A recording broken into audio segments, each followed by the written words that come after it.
Sawubona mfundi, ngiyakwamukela kulanga lechumi lasikhombisa, day 17 of the 21 day Ndebele challenge.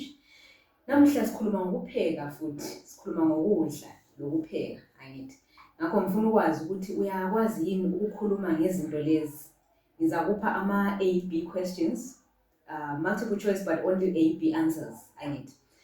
So asiqalise. Number 1 uthi I'm cooking beef right now. Sithini ngesindebele? Sithi A, ngipheka inyama khathesi, kumbe B, ngipheka inyama yenkomo khathesi. Which one is I'm cooking beef right now? Impendulo ngubani? B, angithi ngipheka inyama yenkomo. Kuyini inkomo?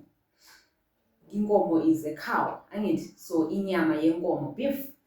Siye ku number 2, I'm cooking round nuts. Sithini ngesindebele? A, ngipheka indlubu, kumbe B, ngipheka amazambane. Which one is round nuts? Right, remember there's a difference between round nuts and ground nuts. So impendulo ngubani? A, ngipheka indlubu. And then amazambane kuyini? That's ground nuts or peanuts. Number 3, I'm cooking porridge today. Sithini ngesindebele? A, ngipheka iporridge namuhla, kumbe B, ngipheka ilambazi namuhla. Impendulo B, obvious, angithi ngipheka ilambazi namuhla. Siye ku number 4, sithi thina I'm cooking maize and pumpkins. Ngesindebele. A, ngipheka umumbu lamathanga, kumbe B, ngipheka ichakada lamathanga. Ikuphi? Impendulo ngubani? B, angithi. Impendulo A, ngipheka umumbu lamathanga. Umumbu is maize, angithi. What is ichakada? It's the one that has been ground specially and is called semp in English, angithi. Right, number 5, I'm cooking dried leafy vegetables. A, ngipheka umfusho. B, ngipheka umbhida. Which one is dried leafy vegetables? Impendulo ngubani? A, ngipheka umfusho. Once they are dried, we call them umfusho. But when they are fresh, we call them what? Umbhida. Angithi. Right, 6, I am cooking mushrooms right now. Sithini ngesindebele? A, ngipheka ikhowa khathesi.